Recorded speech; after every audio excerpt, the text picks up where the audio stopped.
नमस्कार, मेरा doctor city channel के इस प्रोग्राम में आप सभी दर्शकों का स्वागत है। जैसा कि आप जानते हैं, इस प्रोग्राम के अंदर अमरावती शहर के नामांकित डॉक्टरों को इनवाइट करके उनसे तरह तरह की जानकारियां आप सभी दर्शकों तक पहुंचाना, यह हमारा प्रथम कार्य है। आज इसी कार्यक्रम के तहत हम आपको मिलवा रहे हैं अमरावती के सुप्रसिद्ध आयुर्वेद तज्ञ, जिन्होंने आयुर्वेद में डीजीओ पुणे से किया है, ऐसे हमारे डॉक्टर राजेश पुताने साहब, जो बांझपन यानी कि बंधत्व रोग के ऊपर अपनी प्रैक्टिस करते हैं। और बंधत्व रोग यानी क्या, बांझपन यानी क्या, इस बारे में आप सबको जानकारी देना चाहेंगे। तो मैं सबसे पहले डॉक्टर राजेश पुताने साहब को स्वागत करता हूँ। नमस्कार डॉक्टर साहब, जैसा कि आप बंधत्व रोग के ऊपर प्रैक्टिस करते हैं, बांझपन पे प्रैक्टिस करते हैं, तो आपको किस तरह कब पता चलता है कि ये रोगी बांझपन की स्थिति में है, या फिर कैसे जानकारी होनी चाहिए कि ये रोगी बांझपन की स्थिति में आ सकता है, या फिर कौन सी ऐसी चीजें हैं जिससे कि अपन बोल सकते हैं कि ये रोगी आगे भविष्य में बांझपन नहीं बनेगा, या उसकी क्या क्या सावधानियां हैं?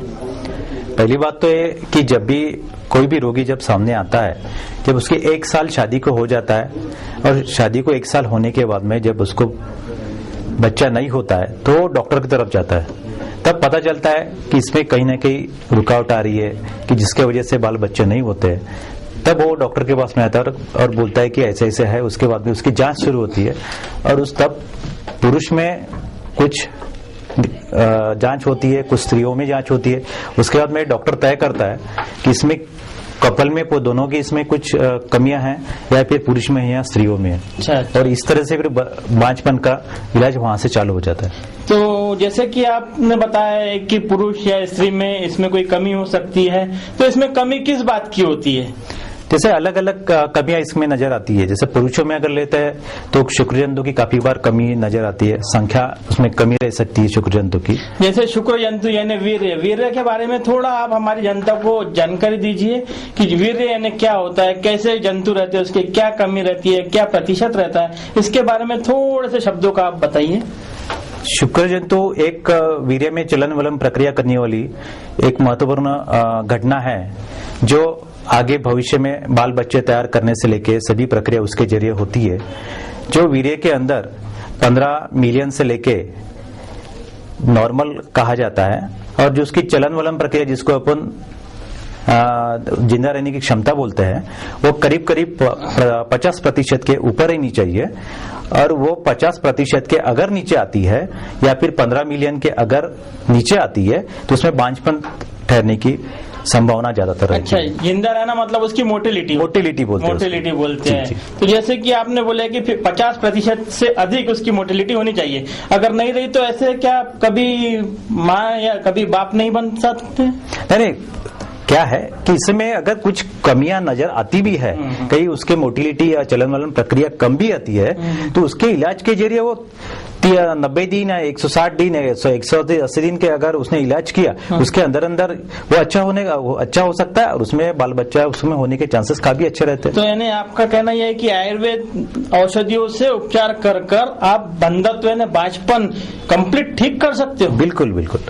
यानी इसमें सभी तरह की मोटिलिटी, सभी तरह का वीर्य शुक्राणु के अंदर उनका प्रतिशत बढ़ाने का कार्य करती है। और काफी पुरातन कालों से, करीब करीब 3 से 4 हजार सालों से इसके ऊपर काफी अलग अलग जांच इसमें हुई है, अलग अलग संशोधन हुई है कि आयुर्वेद में जो दवा दी है, जिसमें कि हम बाजीकरण रसायन चिकित्सा बोलते हैं, उसके जरिए वीर्य में जो खामियां आती है, जिसमें चलन वलन प्रक्रिया है उसकी संख्या कम आती है, उसकी मॉर्फोलॉजी में कहीं कमी आती है।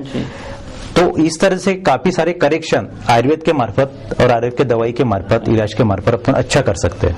तो आप डॉक्टर साहब मुझे ये बताइए कि ये किस वक्त के समय में एक व्यक्ति ने अपने वीर्य की जांच करनी चाहिए, या किस वक्त ऐसी जो स्त्री है उन्होंने ऐसी जांच कर लेनी चाहिए कि उन्हें किसी भी तरह का बंधत्व रोग या बांझपन नहीं है? इसके बारे में हमारे दर्शकों को थोड़ी सी जानकारी दीजिए। मेरा एक सभी युवाओं से तो पहले एक अपील ऐसा है कि शादी के पहले अगर सभी युवाओं ने अगर अपना वीर्यागत जांच कर लिया तो उसमें कितनी कमियां हैं कितनी नहीं है वो अपने को पता चलता है, और कुछ छोटी खामियां उसमें दिख भी जाती है तो कुछ दिनों के इलाज से वो अच्छा ठीक होके आगे भविष्य में उसको परेशानी नहीं जाती है। दूसरा एक भाग, जब भी शादी होती है तो शादी के कुछ मायने हैं, कुछ जो एज में शादी करनी चाहिए उससे कितने दिन तक अपने राह देख के डॉक्टर की तरफ जाना चाहिए। काफी लोगों में देखा है मैंने कि 2 साल 3 साल तक राह देखते उसके बाद में डॉक्टर के पास में जाते हैं, तो उतना देर तक न रुकते हुए शादी के 6 महीने से लेके तो 1 साल तक राह देखनी चाहिए। अगर 1 साल तक अगर बच्चा नहीं रुकता है तो तुरंत अपने डॉक्टर को बता देना चाहिए। तो जैसा कि आपने बताया कि शादी के पहले वीर्य की जांच करनी चाहिए, तो स्त्रियों को कौन सी चीज की जांच करनी चाहिए? स्त्रियों को कैसे पता चले कि वो बाइंड नहीं है? स्त्रियों में पूरी जानकारी लेने के लिए सभी टेस्ट करना जरूरी नहीं है, लेकिन कुछ चीजें ऐसी है जिसमें स्त्री बीज कितनी मात्रा में तैयार होता है, स्त्री बीज बराबर तैयार होता या नहीं होता है, ये छोटी एक टेस्ट है। उसके जरिए अगर देख लेते तो काफी भाग जो है वो बांझपन शुरू होने के पहले अपन उसका रोकथाम अपन कर सकते हैं। अच्छा, जैसा कि आपने स्त्री बीज बोला है जिसको ओवुलेशन बोलते हैं, जनरल सभी जानते हैं आजकल ओवुलेशन की प्रक्रिया क्या होती है। तो जिस बच्ची या जिस गुड़िया की शादी होने वाली है, जिस लड़की की शादी होने वाली है, ऐसी अगर कोई लड़की है और उसकी माहवारी समय पर नहीं आती है या उसे पॉलीसिस्टिक ओवरिया का प्रतिशत बहुत ज्यादा रहता है, तो ऐसी स्त्रियों में, ऐसी कन्याओं में किस प्रकार की बांझपन की स्थिति रहती है या नहीं रहती है? पीसीओडी एक ये जो व्याधि है वंध्यत्व में, इसमें ये काफी ज्यादा पैमाने पर देखने को मिलती है। काफी बार माहवारी बराबर नहीं आना, मोटापा बढ़ जाना, बिल्कुल बालों का झड़ना शुरू हो जाना, और मुहासे शुरू, ये सब चिड़चिड़ापन बढ़ना, ये सब चीजें उससे इंडिकेट करता है कि ये पीसीओडी उसको फॉर्म हो रहा है। अगर वो समय पे डॉक्टर को और बता देते हैं तो शायद वो चीजें आगे भविष्य में उसको अच्छी लाभदायक हो सकती है। जी हाँ, पीसीओडी जिसका मतलब होता है पॉलीसिस्टिक ओवरी है, यही बता रहे ना। तो डॉक्टर को कौन से डॉक्टर्स को बताना चाहिए, किस डॉक्टर से प्रॉपर इसकी जानकारी हो सकती है? हमारे दर्शकों को इसके बारे में बताइए थोड़ा। आप अपने नजदीकी कोई भी स्त्री रोग तज्ञ से या वन्यत्व रोग तज्ञ से आप दिखाकर आप वो टेस्ट करवा सकते हो, आप उनसे इलाज करवा सकते हो। तो थोड़े ही समय में, कुछ समय में आप अगर दवा लेना शुरू कर दिया तो आपका ये जो समस्या है, ये समस्या अच्छी तरह से दूर हो सकती है और भविष्य में आपको किसी भी तरीके से आपको तकलीफ नहीं जाती है। पीसीओडी एक बड़े पैमाने पर लड़कियों में काफी बड़े पैमाने पर देखने को मिलती है। अगर अभी से अगर उसका इलाज नहीं करते हो तो आगे भविष्य में उसकी तकलीफें बढ़ेगी और वंध्यत्व या बांझपन आने के चांसेस काफी ज्यादा रहते हैं। अच्छा, तो इसका मतलब यह है कि आप जब पीसीओडी यानी जिनको पॉलीसिस्टिक ओवरी है, इनको भी वंध्यत्व ज्यादा आने की संभावना रहती है। तो मेरा ये बोलने का मतलब है कि मुझे ऐसा थोड़ा सा जानकारी में था कि पीसीओडी के जितने भी रोगी या जितने भी लोग रहते हैं वो बहुत ज्यादा हेल्दी हो जाते हैं, और हेल्दी के साथ साथ कभी कभी उनको ट्विंस रहने के भी चांसेस ज्यादा सुनने में आए हैं। ऐसा हो सकता है डॉक्टर साहब? इसमें ट्विंस के चांसेस तो नहीं बोल सकते अपन, लेकिन अगर वो जो मोटापा जो आता है तो मोटापा आने का जो कारण है वो पीसीओडी ही रहता है। वो जल्दी ख्याल में नहीं आता है कि काफी 18 साल या 16 साल या 18 साल के जब बच्ची हो जाती है तो काफी पेरेंट्स उसकी तरफ ध्यान नहीं देते कि इसका मोटापा क्यों बढ़ रहा है, माहवारी क्यों बराबर नहीं आ रही है। अगर वो ध्यान में अगर आ जाता है तो भविष्य में उसको जो भी चीजें, जो बांझपन आने के जो चांसेस रहते हैं वो अपन वहीं के वहीं रोक सकते हैं। अच्छा, तो इसका मतलब ये है कि पीसीओडी की पहली पहचान ये है कि उस पर मोटापा बढ़ता है। जी। उसके बॉडी के शरीर के हार्मोन्स जो है उसमें बदलाव आता है। और दूसरा एक ऐसा मैंने सुना है कि पीसीओडी वाले जो जितने भी रोगी या जितने भी पेशेंट रहते हैं, इनके ओवरी के अंदर के बजाय फेलोपियन ट्यूब में बच्चा तैयार होने की आजकल बहुत ज्यादा किस्से सुनने में आ रहे हैं। तो ये क्या होता है कि फेलोपियन ट्यूब में बच्चा कैसे तैयार होता है, वहाँ कैसे होता है, इसके बारे में थोड़ी सी जानकारी दीजिए। फेलोपियन ट्यूब में जो बच्चा वहाँ पे तैयार होता है उसको एक्टोपिक प्रेगनेंसी बोलते हैं, जहाँ बीज का स्त्री बीज और पुरुष बीज का जो मिलन है वहाँ जाके रुकता है। वो आगे नहीं आ पाता और वहां उसकी ग्रोथ होती है। उसके कारण वहां पर एक्टोपिक प्रेगनेंसी तैयार होती है और एक्टोपिक प्रेगनेंसी अगर तैयार होती है तो बच्चा वहां पे बढ़ नहीं पाता और वहां वो ट्यूब वहां फट जाती है। तो ये बहुत ही गंभीर बात होती है जी। तो इसका मतलब ये है कि अगर कोई भी स्त्री जिसका वजन बहुत ज्यादा तेजी से बढ़ रहा है, कोई बच्ची ऐसी है जो 16-17 साल की उम्र में अपने मोटापे से परेशान है, तो उसको सबसे पहले संभावना है कि उसने अपनी जांच करा लेनी चाहिए। सर, इसकी जांच कहाँ होती है? पीसीओडी के लिए क्या सोनोग्राफी है? पीसीओडी के लिए क्या कोई ऐसा है कि उससे रक्त संबंधी विकार है? पीसीओडी के लिए आप जांच अगर करवाना चाहते हो तो उसके लिए सोनोग्राफी एक ऐसा डायग्नोस्टिक टूल है जो आप बहुत कम समय में कम पैसे में आप कर सकते हो। इसमें कोई किसी भी तरीके से आपको कोई भी पेन नहीं होता है। आप 10 या 15 मिनट के भीतर आप करके आप अपने घर जा सकते हो।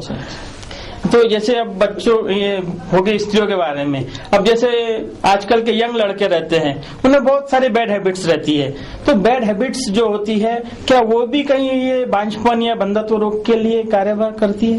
बिल्कुल, कि काफी युवाओं में तंबाकू और दारू का व्यसन काफी ज्यादातर आपको देखने को मिलता है।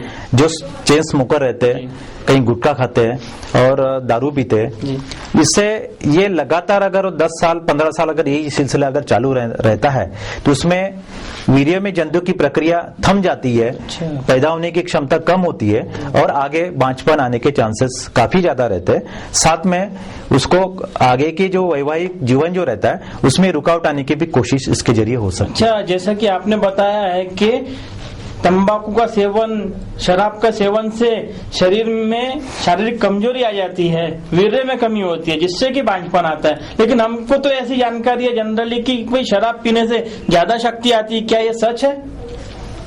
ये बिल्कुल गलत है। ये लोगों में अपने आप तैयार किया हुआ एक वहम है कि दारू पीने से शक्ति बढ़ती है। ये शक्ति न बढ़ते हुए इसके जो भी साइड इफेक्ट है शरीर के ऊपर वो इतने ज्यादा है, क्योंकि वीर्य में अगर कमी आ जाती है, जंतु में अगर चलन वलन प्रक्रिया कम अगर होती है तो उसके कोई भी लक्षण तैयार नहीं होते है। उसके कोई लक्षण कि आपको खांसी हो रही है, आपको कुछ हो रहा है, इस तरह से नहीं होता है। आप जब तक नहीं जांच करते हो तब तक ये चीजें सामने नहीं आती और देखने को नहीं मिलता है कि आपके इसमें ये खामियां आ रही है। तो जरूरी है कि तंबाकू का सेवन या फिर सिगरेट का सेवन या दारू की लत, ये आपको किस तरह से आपके वैवाहिक जीवन से आपको दूर हटाती है, ये आपको भनक नहीं लगती है और धीरे धीरे आप उस तरह से खींचे जाते हो। अब जैसा कि आपने वो खींचे जाने की बात कही है, तो मेरा ये कहना है कि शादी के पहले एक युवक जिसकी शादी होने को 2 या 3 महीने बाकी है, तो क्या उसने अपने जिंदगी के अंदर जो भी गलतियां की है उसके प्रति सजग रहते हुए कुछ टेस्ट करने चाहिए? उसने पहले ही टेस्ट करना चाहिए। जिसको लगता है कि अपन काफी दिनों से तंबाकू खा रहे हैं, दारू पी रहे हैं या कोई गलत हैबिट्स लगी है, तो उसने तुरंत ही पैथोलॉजी में जाकर कोई भी हिचकिचाहट न रखते हुए वहां पर सीमेन एनालिसिस करके एक टेस्ट आती है। अगर वीर्य की अगर ये जांच, छोटी जांच अगर कर लेते हो तो उसमें वो पता चल जाएगा कि इसमें कितनी खामी आ रही, कितना दोष इसमें आ रहा है। अगर नहीं आती है तो ठीक है, अगर आती है तो तुरंत अपने कोई भी वंध्यत्व रोग तज्ञ से मिलकर आप दवा ले सकते हो। ये बड़ी बीमारी नहीं है। अगर आप उसको सही ढंग से अगर लेते हो और अवेयरनेस अगर थोड़ा रहा कि तंबाकू और दारू पीने वाले कि अगर अपन बहुत दिनों से तंबाकू खा रहे हैं, दारू पी रहे हैं, तो अंदरूनी क्या क्या बदलाव आते हैं ये देखना युवाओं के लिए बहुत जरूरी है। क्योंकि अभी जो कुछ मामले सामने आ रहे हैं वो मामलों में पहले 1990 के दशक में उसका वंध्यत्व या बांझपन का प्रतिशत था 10 या 11, अभी 20 के ऊपर जा रहे हो। इसलिए ये धोखे की घंटी है कि 100 में से अगर 20 कपल अगर बांझपन की शिकार हो रहे हैं तो उसको रोकथाम कहीं ना कहीं समाज ने भी खामियां रही है। तो अपनी सभी लोगों की मैं सभी लोगों से एक अपील करता हूं कि इसके जरिए जो भी तंबाकू, दारू है, इस तरह की कोई लत है, वो तुरंत ही रोककर उसकी जांच करवा ले, ताकि वो शिकार यानी उसी तरह से बंधुता के लिए कोई आगे जाके परेशानी न हो। इसलिए मैं सभी लोगों से, सभी युवाओं से यह आह्वान करता हूं। तो डॉक्टर ताने साहब ने आपके सामने आह्वान किया है। थोड़ी देर के लिए आपसे दर्शकों से निवेदन है कि कमर्शियल ब्रेक तो बनता ही है, इसलिए मिलते हैं आपसे ब्रेक के बाद।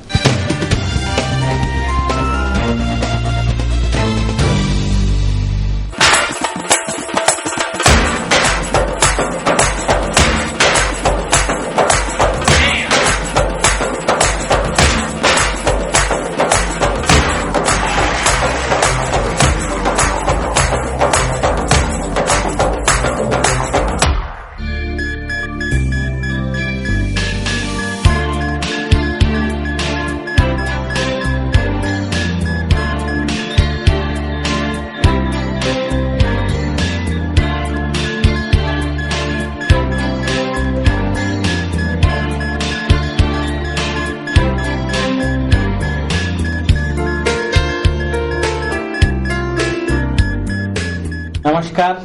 ब्रेक में जाने के पहले आपने काफी जानकारी डॉक्टर राजेश ताने साहब से प्राप्त की। अब इसके आगे का यही बातचीत का सिलसिला जारी रखते हुए हम पूछते हैं डॉक्टर साहब से कि डॉक्टर साहब एक बात बताइए हमें कि जो स्त्रियां होती है वो किस उम्र तक के माँ बन सकती है? स्त्रियों में अभी जो नई तकनीक आई है उसके जरिए आप 40 और 45 के बीच में आप माँ आराम से बन सकते हैं। नई तकनीक के जरिए आप 50 तक भी जा सकते हो, लेकिन सामान्य स्थिति में जहाँ गर्भधारण अगर रखनी है तो उसकी जो उम्र है वो 42 साल तक आप माँ बन सकते हैं। अच्छा है, कहने का मतलब ये है कि आप 40-42 में जनरली ये सुनने में आया, ये समझ में आया है कि 40 साल में माहवारी बंद हो जाती है या 42 साल में माहवारी बंद हो जाती है, तो ऐसे समय में कोई भी स्त्री अपने आप को कोई काम की नहीं है या उसमें किसी तरह की ऐसी घिन भावनाएं आ जाती है कि अब मेरा जिंदगी में दुनिया में कोई नहीं है, तो क्या ऐसी स्त्री भी वापस से माँ बन के या वापस से सभी तरह की जिंदगी का एंजॉय कर सकती है? बिल्कुल। ये 40 और 42 के बीच में माँ बनने के चांसेस थोड़े कम रहते हैं। प्राकृतिक रूप से अगर देखा जाए, जिस तरह से अगर 45 उम्र जैसे जैसे आ जाती है तो माहवारी बंद होने के चांसेस और बढ़ जाते हैं। उस समय पे जो प्राकृतिक रूप से वहाँ पे गर्भफलित होने की जो प्रक्रिया है वो करीब करीब 50% से कम हो जाती है, लेकिन बन नहीं सकती माँ, ऐसा नहीं है। अच्छा। काफी सारे अच्छे इलाज इसमें अभी प्राप्त है, आप कर सकते हो और नए नए उपकरण इसमें उपलब्ध हुए। 40 और 42 के बीच में हमने ये भी सभी दर्शकों ने ये भी जाना है कि जनरली असामान्य बालक पैदा होता है जो एबनॉर्मल डिलीवरी या एबनॉर्मल कंडीशन में रहते हैं। क्या ये बात सच है? जी, ये बात लेकिन पूरी तरह से ये बात सच नहीं है। अगर आप 40 या 42 के बीच में अगर कहीं गर्भधारण होती है आपको, तो उसके लिए काफी सारी जांच अभी उपलब्ध है। उसके जरिए आप ये पता कर सकते हो कि इसमें जो बालक अभी तैयार हो रहा है और जो जन्म लेने वाला है वो कितना अच्छा है, उसमें कुछ एबनॉर्मलिटी है या नहीं है। तो उसकी काफी सारे उपकरण के जरिए आप देख सकते हो। अगर आपको कहीं ऐसा लगता है तो आप बाहर भी निकाल सकते हो, लेकिन उसके लिए अगर आप पहले से अच्छी अगर दवा लेते हो तो अच्छा स्वस्थ सुदृढ़ बालक भी बाहर आ जाता है। तो जैसा कि एबनॉर्मल जो बच्चा जन्म लेता है 40-42 में, तो क्या इसमें सिर्फ स्त्रियों का ही हाथ होता है कि पुरुषों की उम्र अगर 50 के करीब है और वो अगर स्त्री को अपने कंसीव करता है या गर्भ धारण करता है तो क्या पुरुष भी उसका कारण होता है? पुरुषों में भी कमी होती है इसमें? जैसा पुरुषों की अगर जैसे उम्र अगर देखा जाए कि जैसा 50 के ऊपर जैसा पुरुष की उम्र अगर बढ़ती है तो वो बाप बनने के उसमें चांसेस तो रहती है, लेकिन उसकी शुक्र जंतु की जो चलन वलन प्रक्रिया है, उसकी जिंदा रहने की क्षमता जो रहती है वो काफी कम होने लगती है। और साथ में जो स्त्री भी उतनी ही उसमें कारणीभूत रहती है कि अगर उसमें अगर उम्र बढ़ती है, ये सब चीजें उसमें भी देखी जाती है, लेकिन बच्चा आने वाला सुदृढ़ रहता ही नहीं है, ऐसा नहीं है। अगर उसको आप बराबर अगर ट्रीटमेंट देते हो, अगर गोलियां देते हो, तो आने वाला बालक ये निश्चित रूप से नहीं, मेरा कहने का पूछने का तात्पर्य ये है कि जैसे कोई पुरुष अब स्त्री जैसे 40 की है और नॉर्मल स्थिति में पुरुष 50-55 का है, अगर वो किसी तरह का गर्भ धारण होता है तो पुरुष की कमी क्या स्त्री में भी दिखाई देती है? क्या वो बच्चा असामान्य हो सकता है? पुरुष की उम्र उसमें कुछ कारणीभूत होती है? पुरुष की उम्र उसमें कारणीभूत रहती है, लेकिन पुरुष के वजह से ही वो बच्चा एबनॉर्मल हुआ है ऐसा आप नहीं कह सकते। तो यानी इसमें पुरुष का कारणीभूत रहकर भी बच्चा एबनॉर्मल नहीं हुआ है। इसका कई जो ओवम होता है, जो अंडा होता है, उसका फर्टिलाइजेशन स्त्रियों में कम या ज्यादा प्रमाण में होने से भी एबनॉर्मल कंडीशन आती है, आ जाती है। तो क्या ये एबनॉर्मल कंडीशन के अंदर इस उम्र में कई फैलोपियन ट्यूब का कुछ प्रॉब्लम आता है? एबनॉर्मल से नहीं होता है, लेकिन जिसमें बांझपन, स्त्रियों में जैसा बांझपन अपन कुछ चीजें देखते हैं कि बांझपन क्यों आया है, तो उसमें काफी सारे जो कारण रहते हैं, उसमें का एक कारण ऐसा रहता है कि कहीं अगर 2 ट्यूब रहती है, 2 नलिका में से दोनों तरफ से कभी अंडा आता है। कि आप जनरल हमारे दर्शकों को बता दीजिए कि क्या होता है फैलोपियन ट्यूब की, थोड़ी सी जानकारी दे दीजिएगा। एक फैलोपियन ट्यूब ऐसी एक चीज है जो गर्भपेशी को दोनों तरफ से लगी रहती है। इसका जो कार्य है, दोनों तरफ से दाहिने और बाएं बाजू में जैसा अंडा अगर फूट के अगर उसमें से आता है, तो पुरुष का जब भी वहां पे कंसेप्शन वहां पर होता है, तो पुरुष की तरफ से जो शुक्र जंतु आते हैं, तो उसका मिलन वो फैलोपियन ट्यूब में होता है। अगर वो फैलोपियन ट्यूब अगर वहां पे बंद है, तो वहां पे गर्भधारण नहीं हो पाती है। उसको अपन बायलैटरल या यूनिलैटरल ट्यूबल ब्लॉक इस तरह से अपन बोलते हैं, उसे बांझपन तैयार होता है। बांझपन तैयार होता है, ऐसा कुछ नहीं है कि उससे एबनॉर्मल कंडीशन आए जी, ऐसा कुछ नहीं है।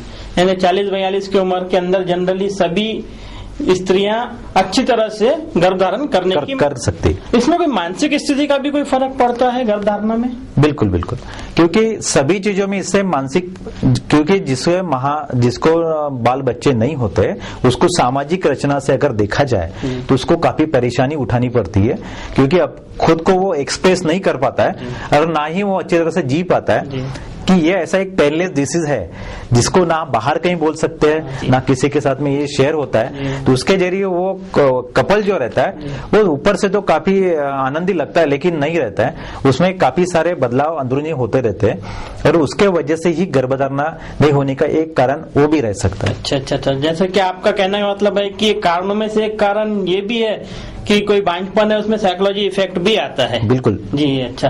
तो एक बात मैं आपसे थोड़ा दर्शकों के लिए और जनरली अभी ये पूछना चाहूंगा कि पुरुष का जो उम्र का तकाजा है, पुरुष में जैसे कि अभी देख रहे हैं जनरली कि स्त्री की उम्र 30 साल की है और पुरुष की 55 साल की है, और ऐसे अगर कोई स्त्री पुरुष शादी कर लेते हैं तो पुरुष में क्या क्या कमी आ सकती है इसके अंदर, 50 के बाद में क्या क्या उसके अंदर गंभीर परिणाम या क्या क्या उसमें अच्छे परिणाम रह सकते हैं? अगर पुरुष ने अगर लेट अगर शादी करता है, अगर वो 40 और 45 के आगे अगर शादी करता है, तो उसमें धीरे धीरे जैसे उम्र ढलते जाती है, उम्र ढलने के साथ में वहां पे शुक्र जंतु की प्रक्रिया ये कम होती ही है। अच्छा। अब जब कम होती है तो वहां पे काफी सारे बदलाव भी अंदरूनी होते रहते हैं, काफी सारे हार्मोन्स के बदलाव भी अंदरूनी होते रहते हैं।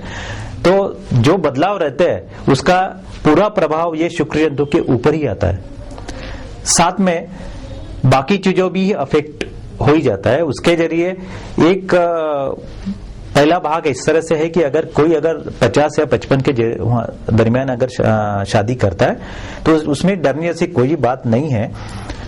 कई डॉक्टर को जाकर उसने पहले काउंसलिंग करना बहुत जरूरी है, क्योंकि काफी सारी मार्केट में इस तरह से दवा आई है जो प्रलोभन देती है कि ये खाने से अच्छा होता है, ये फलाना खाने से अच्छा होता है। लेकिन अगर आप डॉक्टर को मिलकर ये सब चीजें अगर बताते हो, तो शायद आप ये चीजों से बच सकते हो। तो जैसा कि आपने बोला है कि 50 और 52 के बीच में शुक्र जंतु यानी वीर्य के अंदर जो मोर्टेलिटी है उसका प्रतिशत कम होता है जी। तो उसको बढ़ाने के लिए फिर आप क्या उसके लिए कुछ औषधि वगैरह, औषध उपचार या फिर आपके आयुर्वेद में कुछ है? काफी सारी दवाएं इसमें उपलब्ध है कि उसमें किस तरह से क्या हो रहा है। शुक्र जंतु की कमी है, उसकी चलन वलन प्रक्रिया कम है, उसकी एबनॉर्मल बॉडी ज्यादा उसमें है, तो अभी पैथोलॉजिकल रिपोर्ट के हिसाब से अपन उसमें जांच करते हैं कि इसमें क्या कमी आ रही है। और इसमें बहुत अच्छी तरह से आयुर्वेद में काफी सारी दवाई उपलब्ध है।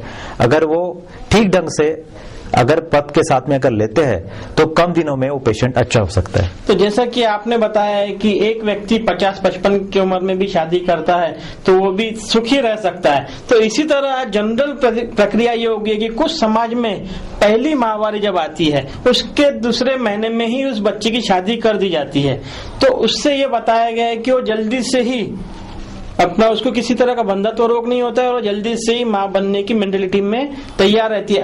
ऐसा उस समाज का बोलना है। तो क्या यह सच है या गंभीर है या गलत है? काफी समाज में 13 या 14 या 12 साल में जब महामारी शुरू हो जाती है पहली, तो काफी समाज में एजुकेशन नहीं होने की वजह से ये चीजें देखने को मिलती है कि पहले अगर शादी कर ले तो बच्चा जल्दी होता है, स्वस्थ होता है। लेकिन ये बात उतनी सही नहीं है, क्योंकि बच्ची जब उम्र में आती है, पहली महामारी शुरू होती है, तो उसकी पूरी तरह से अंग प्रत्यंग जो भी उसकी, तो वो पूरी तरह से वहां पे नहीं डेवलप होता है। इसलिए 19 और 20 के बाद में ही शादी लड़की की करनी चाहिए। लेकिन काफी देर शादी के लिए 30, 35 या 40 साल के बीच में लड़की की शादी नहीं करनी चाहिए। अच्छा, यानी इसमें एकदम जल्दी भी नहीं करने चाहिए और एकदम लेट भी नहीं करनी। तो एक शादी की अच्छी उम्र कौन सी होती है जिसमें कि सभी तरह की जानकारी हो सके? आइडियल एज उसकी 22 या 23 अच्छी एक आइडियल एज अपन जिसको बोलते हैं, जहाँ लड़की अच्छी तरह से पढ़ी लिखी रहती है, उसको काफी सारा ज्ञान होता है, तो 22 या 23 के बीच में वो शादी कर सकती है। और पुरुषों में, युवकों में कितनी उम्र होनी चाहिए जनरली? आजकल के तो युवकों को ऊपर इतना प्रॉब्लम हो गया है, तो उनके बारे में आप क्या जानकारी देना चाहेंगे? युवकों में आजकल मैंने ये देखा है कि शादी जब करनी है तो 30, 32 या 35 साल की उम्र में की जाती है, और करे तो उसका कारण कहीं ना कहीं इकोनॉमी के साथ में आता है। कहीं लड़का कहीं नहीं लगा है, कुछ कमाता नहीं है, इस कारण लेट हो रही है। तो ये बात अगर छोड़ दिया तो उसका भी आइडियल एज जो है ये 25, 26 या 27 इसके बीच में ही रहनी चाहिए। तो डॉक्टर साहब एक बात समझ में आ रही है कि दोनों का समान एज में शादी कैसे, क्या समान एज में शादी करना ठीक है या कम ज्यादा होना उनका प्रतिशत? ये जरूरी नहीं कि समान एज ही रहना चाहिए या कम ज्यादा ही रहना चाहिए। अगर लड़की अगर 21-22 की है और लड़का 25-26 का है तो आप शादी कर सकते हो। शादी कर सकते हो, तो उनमें किसी तरह की कमतरता नहीं, बिल्कुल नहीं रहती। और अगर लड़की अगर 30 की और लड़का 22 का हो तो उसके बारे में आप क्या कहेंगे? लड़का अगर 22 का है और लड़की 30 की है तो उसमें भी कोई दिक्कत नहीं आती है। ये तो समाज की रचना है कि लड़की पहले से अपन लड़की छोटी रहती है और लड़का बड़ा रहता है, इस कारण अपन करते हैं। उसकी कोई शास्त्रीय कारण भी उसके पीछे है, नहीं है ऐसा नहीं है। लेकिन लड़की अगर 30 की है और लड़का 22 या 23 का है तो काफी समाज में ये भी उदाहरण देखने को मिलते हैं, उसमें भी बांझपन कहीं नहीं आता है। अगर सही ढंग से अगर कहीं जांच अगर कर लेते हो तो उनको भविष्य में तकलीफ नहीं जाती है। अच्छा, तो डॉक्टर साहब आपसे एक जनरल क्वेश्चन करना चाहूंगा, जनरल प्रश्न उत्तर पूछना चाहूंगा कि बांझपन के अंदर स्त्री अगर अधिक पुरुषों के संपर्क में रहती है और किसी कारणवश उसे आजकल की प्रचलित औषधि लेना पड़ता है, तो क्या वो भी कारणीभूत होती है बांझपन लाने में? बांझपन लाने में जो भी प्रचलित औषधियां है, जो जहां आप पेपर में ऐड के जरिए जो जैसे ओवरऑल हो गया या फिर अपना जितनी भी पेपर में दी जाती है, हाँ, तो ये जो भी है ये चीजें बांझपन दूर नहीं करती है, क्योंकि बांझपन कुछ इस तरह से एक व्याधि नहीं है जी। पुरुषों में 10 से 12% अलग अलग खामियां रह सकती है, स्त्रियों में उतनी ही रह सकती है। इसमें से क्या है क्या नहीं है ये तो जांच के बाद में ही पता चलता है। तो ये जो भी जाहिरात आती है, जो भी पेपर में ऐड आती है, उसके जरिए अगर वो दवा लेते हैं उससे बांझपन दूर होता है, ऐसा कहीं पर भी नहीं है। अब जैसा कि मैं आपको बता दूं कि अगर आप कई रास्ते से जा रहे हो तो एक झोपड़ी बांध के वहां पर जड़ी बूटियां लगाकर बहुत सारे बाबा टाइप लोग बैठे रहते हैं और आवाज देके बुलाते हैं, आइए, और उनसे बात करो तो वो यही बोलते हैं कि आपके वीर्य की कमजोरी को दूर करेंगे, आपको बच्चे आसानी से जन्म देंगे। इस तरह के जो औषधि बेचने वाले, क्या उनसे कोई उपचार कराने का सही तरीका है? बिल्कुल ही नहीं है, क्योंकि ये जो जितने भी लोग बैठे हैं इनको किसी भी तरीके की जानकारी बांझपन के बारे में या वीर्य के बारे में नहीं रहती है। ये कहीं ना कहीं से किसी ने बोला या कहीं से सुना हुआ, या आपको सिर्फ पैसे ऐंठने के लिए ये चीजें करते हैं, उनको किसी भी तरीके का ज्ञान नहीं रहता है। इसलिए सामान्य नागरिकों ने इनसे दूर ही रहना चाहिए। ये लोगों ये किसी भी ये जितने भी जड़ी बूटियां या आपको जब बोलते हैं तो ये वो जड़ी बूटी है या नहीं है ये भी कहीं पता नहीं रहता है। नहीं, वो तो बताते हैं। कोई कहता है कि कश्मीर से जड़ी बूटी लाई है, कोई कहता है कि घने जंगलों में जाके हमने ये शिलाजीत है, और क्या क्या तरीके के अलग अलग औषधियों के बारे में जानकारी देते हैं। तो क्या ये औषधियों से वाकई कुछ असर होता है? बिल्कुल ही नहीं होता है। नहीं होता है। ये औषधियाँ जो भी बेचते हैं इसमें काफी सारी मिलावट रहती है और कौन सी दवा किसके ऊपर देना चाहिए ये उसका ज्ञान उनके तरफ कहीं पर भी नहीं रहता है। नहीं, तो जैसा कि वो जो शिलाजीत बताते हैं काला पत्थर, फिर बोलते हैं शुद्ध केसर है, फिर उनके अलग अलग जड़ी बूटियों के बारे में, तो ये सब चीजें जो है हमारी आम पब्लिक, आम जनता को जानकारी चाहिए कि क्या ये शिलाजीत में कुछ असर है या फिर इसके लिए अलग से कोई शुद्ध शिलाजीत भी आता है। बिल्कुल शुद्ध दवाओं में हर चीज शुद्ध ही आती है, लेकिन ये जितने भी लोग ये झुग्गी झोपड़ियों में रहकर ये चीजें करते हैं, इनका ज्ञान नहीं रहने की वजह से और मिलावट की वजह से ये लोगों को और रुग्णों को काफी ऐंठ लेते हैं, तो इनको कोई भी ज्ञान नहीं रहता है। शिलाजीत काम करता है लेकिन कौन सी चीज के ऊपर किस तरह से काम करना है उनको पता नहीं रहता है। अच्छा, तो जैसा कि आप सब दर्शकों ने जाना है कि डॉक्टर साहब ने अपने जनरल बांझपन के बारे में आप सबको जानकारी दी है।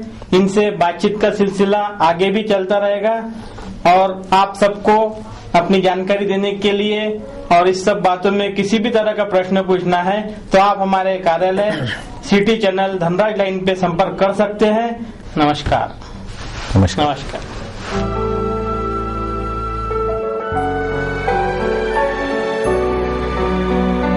मेरा डॉक्टर यह कार्यक्रम आपको कैसा लगा हमें जरूर बताइए। आपके सुझाव सादर आमंत्रित है। हमारा पता है सिटी चैनल कार्यालय Dhanraj lane Sakkar 7 Amravati. Phone number 2563833।